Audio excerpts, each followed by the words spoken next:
Warning, this video contains foul language, but I know you actually love it, you dirty cunt, so enjoy. Hello and welcome to this review of my Windows 11 on-screen keyboard. This was a donation from Microsoft. Normally at this point I'd say thank you, but you made Windows 11, so fuck you instead. Fuck you right in your corporate anus hole, you insane spunkmongers. It's a portable model, so light that it doesn't weigh a thing really. In fact, this is probably the least substantial keyboard I've ever reviewed, even lighter than that projection keyboard horror I reviewed years ago. I guess the idea was that you can take this with you wherever you go, should you be desperate enough to use something like this in the first place. However, based on the lack of weight, I can only assume that the build quality will be pants. In fact, I tried a flex test, and as you can see, it's wobbling all over the place. It doesn't really have any structural integrity to speak of at all. To suit the portability theme, they went with a somewhat compact form factor. Specifically, it's some sort of 10-keyless thing, except that the layout is completely diabolical. They stuck the arrow keys here rather than at the bottom right, like on other TKLs. And they used arrow key space to put a whole bunch of nonsense here, with absurd things like move up and down and dock and fade, whatever that may be. Furthermore, they put delete next to the right shift key for some reason, and FN where the left control should go. Now, there's a lot of things I can take, but stay the fuck away from my left control. How in the ever-loving shit am I supposed to play games on this thing with left control here? To make matters worse, it's got single key rollover, so you wouldn't be able to walk diagonally, for instance. Instead, you're limited to just pressing a single key at a time, like a chimpanzee who's just discovered the magic of touchscreens for the first time. Or a boomer, as they're called nowadays. It uses some sort of mystery switches with 0.0mm travel, making them a type of ultra-low profile switch, and I haven't been able to work out the make or model of them. They're linears and they feel very empty to press, and neither is there any sort of noise when pressing them, so I suspect that they're very cheaply made. They also seem to be so insensitive that I've only been able to press them with my mouse so far, which seems extremely inefficient. Clearly whoever thought of this was maniacally milking their minuscule member instead of doing their job properly. The keycaps are flat and uniprofile and they're butt-ugly monochrome grey.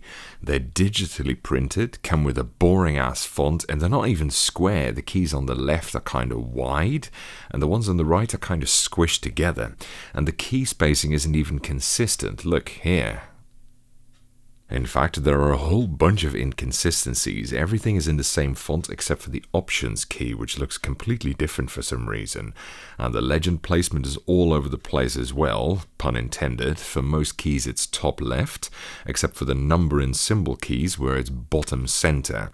And for enter it's top center, and for menu and windows it's middle center. This contraption types like a nightmare and it looks horrible. I can only think of two things that possibly could have happened here.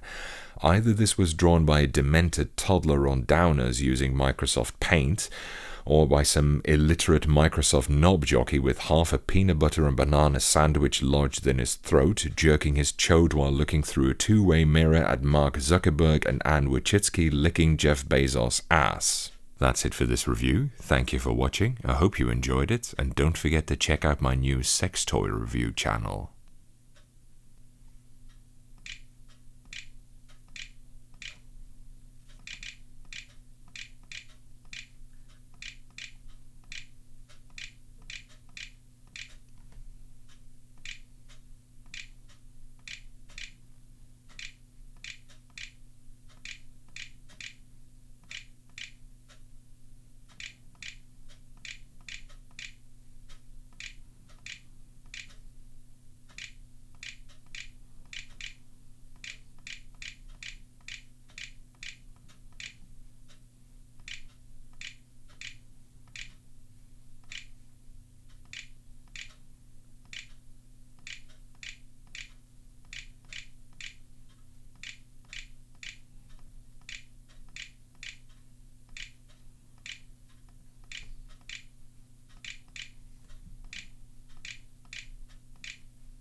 Still about 5 times faster than the Orbitouch, I guess.